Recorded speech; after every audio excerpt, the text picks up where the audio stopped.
All right. And we are live. Now, 2020 has been one heck of a year. No one could have predicted COVID and the loss of lives that came with it. A virus that doesn't discriminate, yet people who are often discriminated against were hardest hit. And this further magnified the social unrest that we saw from the murders of Ahmaud Arbery, Breonna Taylor, George Floyd, to the NSAS movement in Nigeria, which I know that you've been part of as well. The loss of jobs, housing, and Congress pretty much playing roulette with people's lives and livelihood of the American people. So today, on the first day of January 2021, I wanted to do something different from my normal political talk and start the year off with some motivation with a fellow HU alumni and an artist I've admired his work for years. Now, Messiah is a New York-based poet, hip-hop artist, incarcerated youth activist, a three-time champion of the nationally televised Apollo Theater Showcase, and his poem, Shareka Was A Champ, brought the Apollo crowd to their feet while illuminating the HIV crisis. Now, that's a little bit about his work. I don't think I can really do justice to it just talking about his work. So I'm glad you're tuned in. I'm glad you're listening.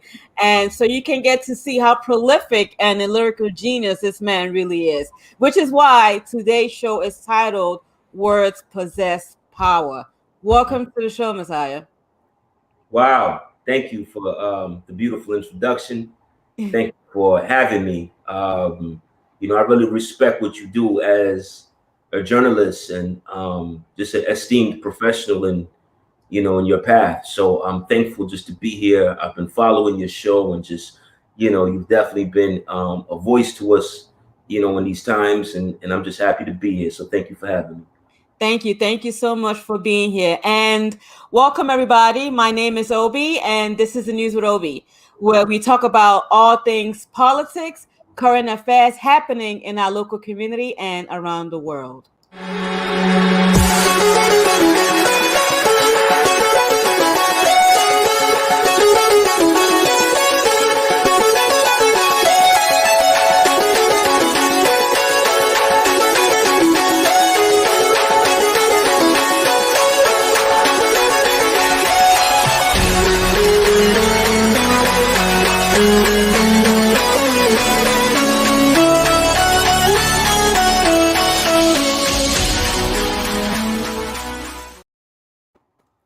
All right, and we are back, and I see some people joining us. Happy New Year, everybody. Thank you for tuning in today. I know we started a little bit later, technical difficulties that happen, but we're here.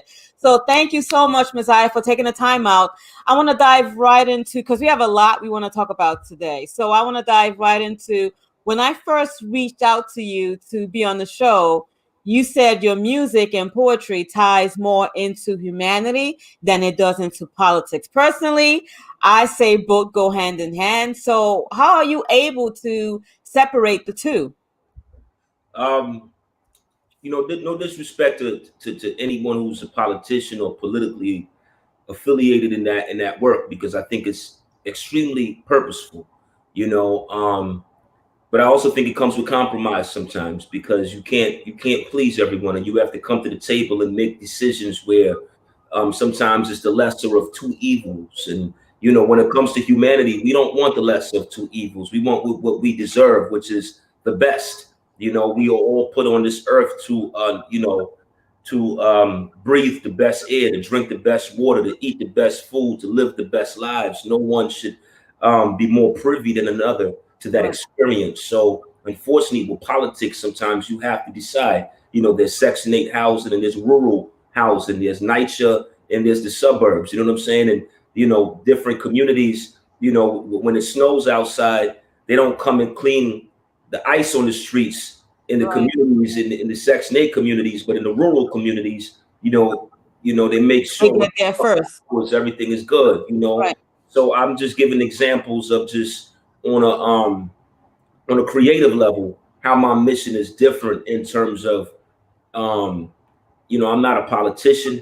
I know a lot of politicians who I respect and are doing great work have done, impactful work for the people. but I don't align myself with um, what comes with politics. You know what I'm saying, in terms of those discriminatory practices that creates huge disparities between communities where my people come from, oftentimes, and the other side of town. So that's just it. But also being an activist, and other activists like yourself, you guys have been using your words, using your poetry to dismantle and rebuild the system, because like we know, restorative justice and transformative justice are two separate things, right? So talk to us about the difference between the two and your experience helping incarcerated youth to understand this concept. Yeah, I mean, restorative justice is just how do we even the playing field in terms of differences, right? In terms of we have youth um, who come home and they struggle with safety. They Yeah, struggle, coming back to communities where they have beef right. and worry for their safety and worry for their lives, right? But transformative now is when we're able to take a life and really be able to put it in the space to propel forward and to springboard forward because of the experiences, the resources, the network, the mentorship that it comes in contact with. So both go hand in hand. Even But though, the system doesn't really provide the transformative aspect of this, do they? well, the system in itself, no. I mean, because if it was meant to be transformative, it would be more proactive than reactive. So the Right. system in itself is more reactive. The Right. system deals with things on the tail end. So, when you come home, but even when you come home, I want to say that the system also doesn't in itself um, ensure restorative support for all people. So there are people who are coming home, and I work with the young population, right, age Right. 16 to 21. So this is the population that they have the most issues in terms of the streets.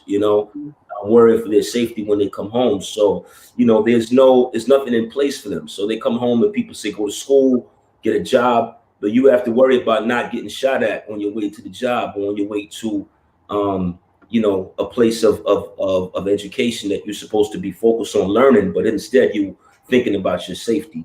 Yeah. So the system doesn't ensure safety for our black and brown youth. You know what I'm saying? Being So that you work with them, how have you been able to navigate that? what do you mean by navigating? Navigate, their safety, since the system doesn't really ensure it. How have you been able to help them to make sure they stay safe and they don't do anything that's going to get them back into the system? Well, I want to say I wouldn't give myself the credit to say I could make sure anyone stays safe. Um, you know, I would pray that I can. You know Mm, what I mean? We do the best that we can, right? yeah. Um, but unfortunately, it does still come with risk. Mm, And so, to answer your question, we have partnered with a lot of credible messengers okay. um, who practice restorative justice practices. But these are brothers and sisters, a lot of them who were formerly incarcerated, formerly in the system, and are now, doing productive things in the community, are now dissolving beefs, squashing beefs in the streets. So we partner with a lot of them in terms of my work, where they go into jails, they go in the streets, they have meetings with young people, they have meetings with their families. Yeah. They hold forum. I'm talking about things where, there are no cameras or nothing like that involved. This is just behind the scenes stuff. This happens in the jails and it Right. happens, well, in the communities. So we have organizations like, I want to shout out my brother Antonio Hendrickson from Lead by Example, Reverse the Trend. This Hmm. is a brother who did 26 years in prison. And him and another brother, I want to shout out also my brother Taylon Murphy. Hmm. I know him as Big Bam. But these are brothers who, went out in the streets in places like Queensbridge and, brought down murders and, in the neighborhoods just because of their influence and their commitment to doing something positive. Yeah. So, there's so many that I can call on, but it's a blessing to have those relationships, myself included, to be able to be a support system. And with young people, it's about being tangible. You know, um, You know, it's about being there. And a lot of young people, you know, sometimes just need somebody to talk to.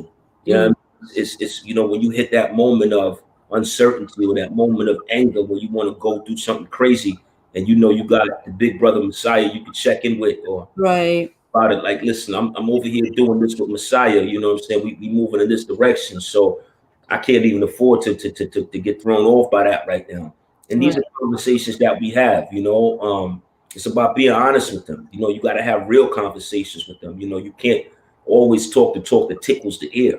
You Mm, know, you got to really resonate in terms of remind them of the realness of what they're up against and what mm, comes with it, and how the system profits off that, and was created to benefit yeah. from the marginalization and the enslavement. I call, you know, mass incarceration is still enslavement, right? So whether we Right. talk about it historically or we talk about it contemporarily, it's really on the same playing field. So, you know, when they understand the game is really when the thinking caps go off, the light bulbs come on, and they Mm, start really doing their own critical thinking.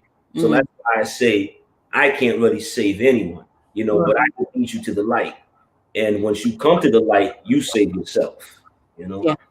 So So that's I like the fact that we're talking about this in the new year because despite everything that we've been through, COVID and all that, a crazy 2020, I think it's also important that we start thinking about how we can um, make a difference, impact the community. It doesn't even have to be anything big. It could be like somebody that looks up to you, try to like bring, talk to them or encourage somebody. And I really commend you and your work that you're doing behind the scenes that we don't even see half of it. So if you were to talk to someone that wants to make a difference in the community beyond protesting, what direction would you point them in?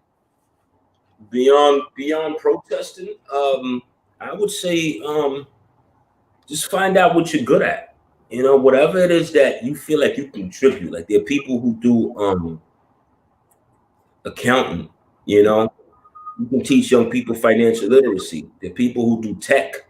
You know, you can help teach inner city youth how to get into coding and things of that nature. Hmm. You know, there are people who do journalism like yourself. You know, there's always, you know, a young sister who wants to be the next you, you know, who has Right. aspirations of getting in front of a camera and telling a story, you Yeah. know. So how does she come sit in the studio with you sometimes? How does she come to the editing lab sometimes and, you know, meet you, meet the guests and sit down with y'all and really observe, just observe what's going on, being in the space, right? Right. So sometimes it's not, you know, these things is just about, um, you know, it's really simple. And I want to say, when it comes to helping, I mean, when it comes to supporting young people, a lot of it is just exposure. Like, Mhm. once they're exposed to things, right, they may go their own life path, and they, you know, they could move out of town to a separate state, to a separate country. But once you expose them to something beyond the norm Right.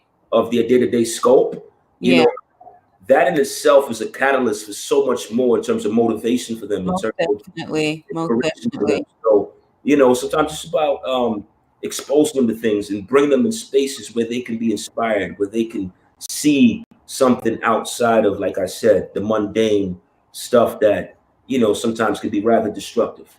Yeah. Now, today's show, like I mentioned earlier, the title is "Words Possess Power," which I got from your bio. I wanted to build the show around you today, so that my viewers can get to know a little bit about you. Like I've known you for a few years now. Where and how do you get your inspiration to write music and poetry? Because you're really prolific, man. Like I know it's a gift that I'm sure. I know sometimes for me, I have writer's block. Do you ever get writer's block? Um, I've had moments where I just didn't, you know, where I take time off, of taking time off, and just, you know, wanted to just live instead of create.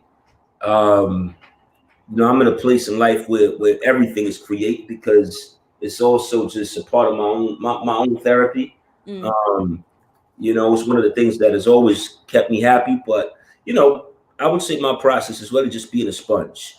Um, every moment has its own story. You know, like what we're talking about now is a story, right? Yeah. So we can leave this conversation and create something. Every experience, every time capsule has its own story. You know, last night I brought in a New Year in a drum circle. That was unexpected. At the last minute, I was invited to a drum circle, and I was going to stay home, but I Yeah. said, you know what, I'm going to go to this, and it was one of the best things ever. Oh, But that nice. itself is a story, Yeah. right? Because Yeah. at the drum circle, before each rhythm, the Baba had a story to tell Uh-huh. about rhythm. You know, this rhythm is inspired by blah blah blah blah blah, and then he had a small drum he passed around, and everybody gave an affirmation Yeah. on that topic, right? Uh, And then the rhythm went to follow. So that in itself is a story. that's Um, awesome. Yeah. there's always a story in the moment. I think where it goes wrong is that sometimes we overthink it, Mm, and that's not creative. That's life. You yeah. know, it's we always get the answers when we calm down. You Mm, know, we are so much adamant about I want to, I want to, I want to, I want to create, I want to write this, I want to tell this story, I want to. Sometimes it's just about letting the story tell itself. So, right. some, Right. what I do is like I will listen to music, like, if producers send me instrumentals or I have music that I write to, I would listen to the music repeatedly before I even write to it because I want the music to manifest to me the story that needs to be told. I want the energy in terms of the moment to align with that.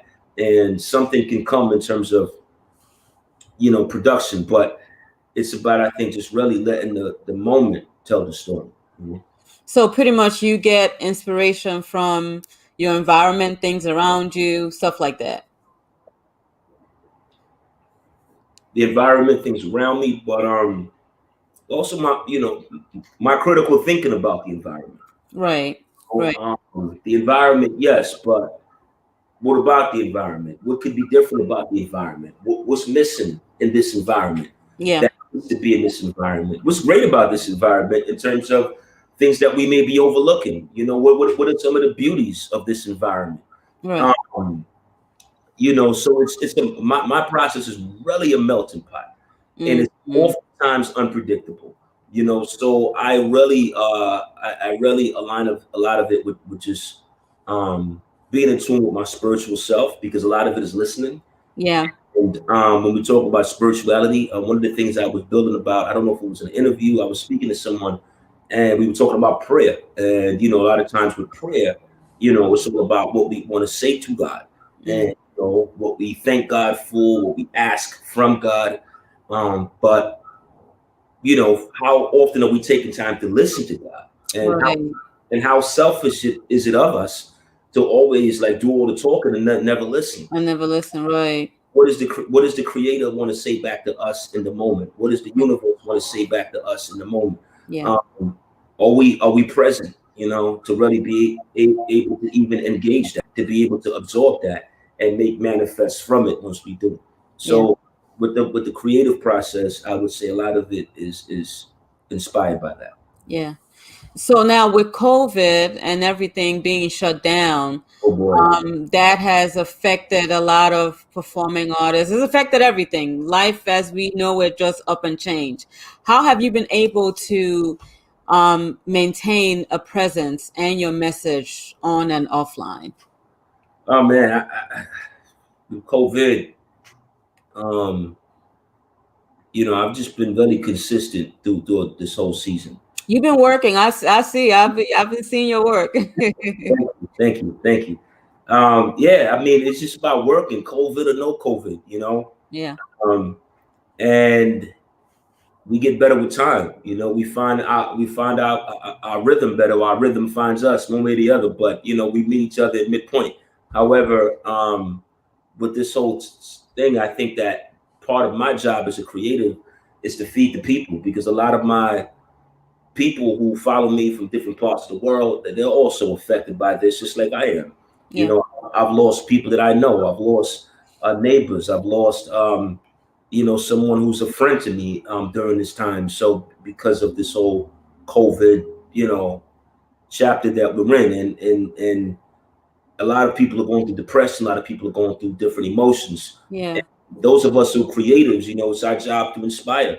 Yeah. It's our job to be a light to the people in those moments of darkness. And sometimes darkness produces the best light. As a matter of fact, they say light is birthed from triple darkness, right? So, Right. in those moments of darkness, we go in, and like we just finished talking about, the going in part, turning that third eye inward, and really just for creatives, I think, a lot of creatives really made the best of this time. So for me, I've been really just inspired Yeah. because there's so much going on, Right. Um, it's also been a lot of good music coming out in this time. There's a lot of good art coming out in this time. Yeah. People are getting back to really listening to lyrics again. Exactly. Because, Exactly. you can't be in the club right now. You know, Right. so you can't be backing that thing up. You can't be turning it up. I can't twerk. You know what I'm saying? You can't work right now. You know what I mean? You gotta sit down. You gotta sit down and listen to something. Right. Gotta listen to song with substance. You know what I mean? So it's back to the lyrics, and that's where I come to play. That's why I've always been. And like they say, when you stay true to yourself, your time will find you. So that's just what it's. Amen. And I see you have I saw this. I mean, I posted it. The Eye of Freedom is your new EP. No doubt. When was that released? Recently? Yeah, that's actually was relaunched recently. I took Okay. it time because I was working on that about a year and a half ago. I've made so much music since then. And I took it offline as a body of work just to emphasize certain songs from it. So I Okay. started putting out more so one song at a time.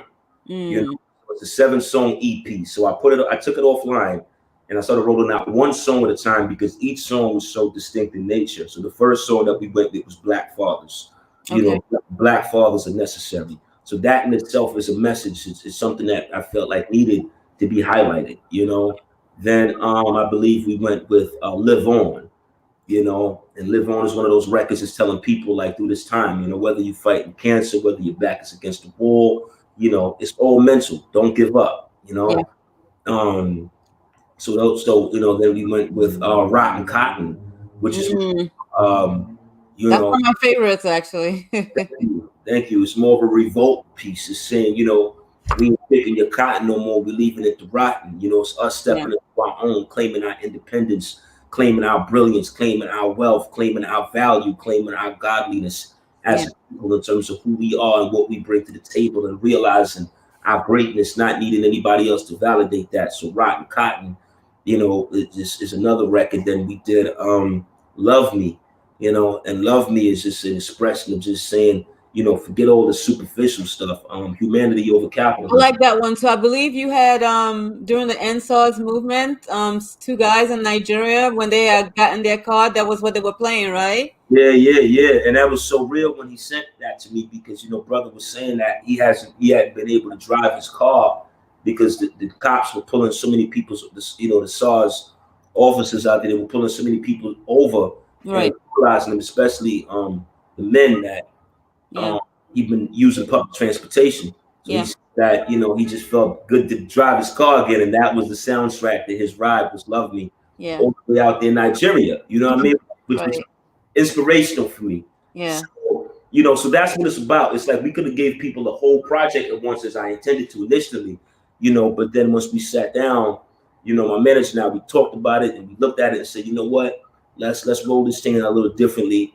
And now I just actually, because I've been making so much music, I actually also put out another project this year called the Science Project, which is a mixtape, 17 tracks. Oh, wow. And that's on Dat Piff, you know what I'm saying? So I went back, to the mixtape era and just really, I got so much. You're really taking it back because people don't make that much music anymore. You know what I mean? Because mixtapes were meant to be free, and once people like you could sell everything, it's like and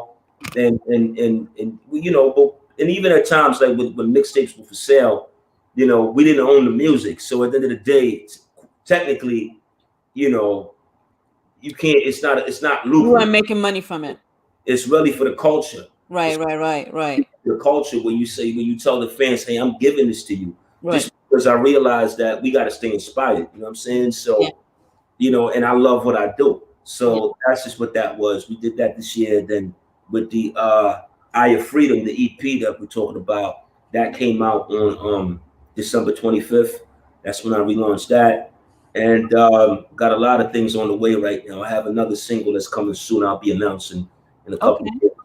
Yeah. And do you shoot a video for each one of these singles? Yeah, yeah, for the singles, yes. For the Yeah. singles, yes. So Wow. we already shot the video for the next single.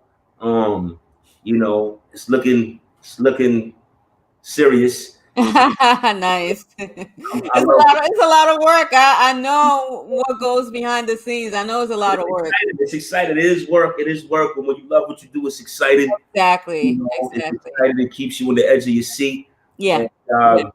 keep you stomping your feet. You know what I mean? Yeah. Yeah. So Yeah. how can our viewers find you? How can we support your work?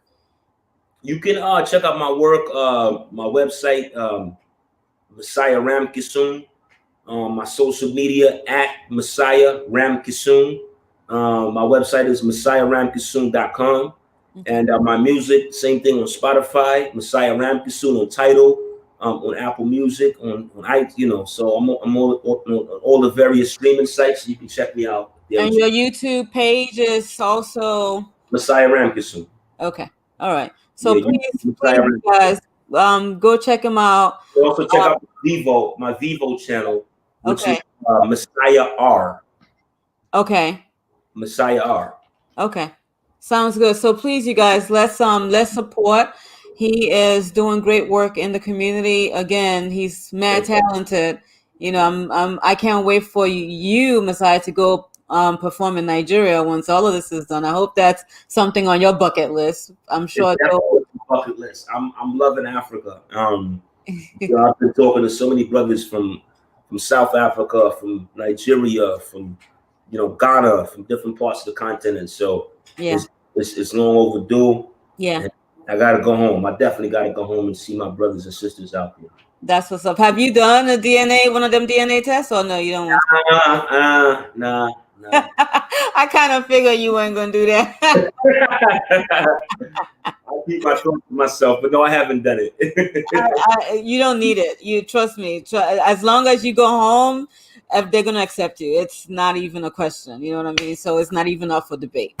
I'm looking forward to it. Yeah. I feel like I need to go there just to water my roots. I hear you. You're gonna love it. You're gonna love it. So just so we can end the show, I wanted to get you to, since today's show is titled Words Possess Power, can you help us end with some kind of poetry to close the show out? Sure. Put me on the spot here, huh? So, but why not? Let's you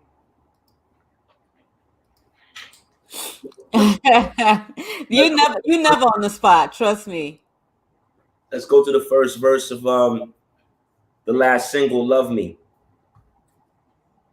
It says, love me, for love is the greatest luxury. Love me publicly, love me despite what my budget be. Love me through addiction, through relapse and recovery. Love me through poverty. Once you love, don't stop loving me. Like the city of brotherly love, love me for my roots. Might not say what you want to hear. Love me for the truth. Don't just love me for my juice when you need a sip. Love me when I'm down to my last drip and need a flip. Don't love when I'm up, but love when I'm down. Eat it. Love me regardless of the consequences of leadership. Love me when they say I'm a piece of shit or Nobel Prize me. Through the paparazzi in the hotel lobby. Or if COINTEL sabotage me, no Bill Cosby. Love me when you can't monetize me like Ronald Osley. You love money, that money got many men doing bids. Would you love me or do me like Mr. Biggs? Through hardships, love me. Through conflicts, love me. The streets gon' talk. Through the gossip, love me. Don't hate, donate love. Love is free. Love me, cause love is the answer. Number 3, would you love me? Would you love me? Hey. Would you love me? Would you love me?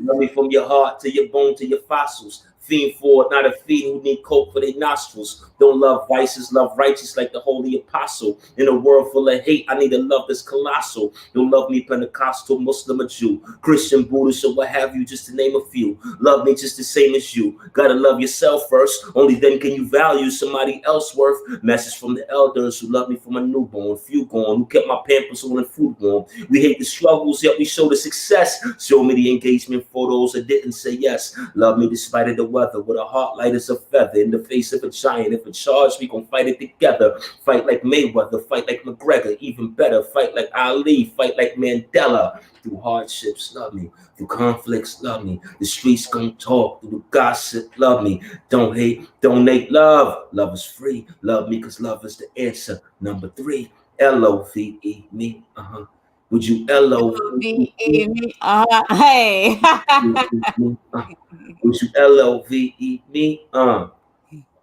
Would you love me or would you show jealousy? If I was doing well and you didn't do as well as me, would you leave me or would you propose therapy? If I love you enough to propose on bended knee, love me endlessly, then not just be a friend of me, but to fall out the next day, call and make amends with me. For love ain't always meant to agree. Love me for a century, now love me for eternity. Good health or infirmary. Don't just love me verbally, love me when it get really ugly. Like when you say I hate you, but really love me. Love me when I'm fresh like W in my old gear. Love me more than you love your puppy. Oh dear America, you never loved me. Moment of honesty, that's everybody. That's why some love me anonymously. I don't blame you, you ain't built like that. Push a T voice, love me cause I'm more Booker T than the boys. Through hardships, love me. Through conflicts, love me. The streets talk, through gossip, love me. Don't hate, donate, love. Love is free, love me cause love is the answer. Number 3, L-O-V-E me. Would you L-O-V-E me? Me, Would you L-O-V-E me? Hey.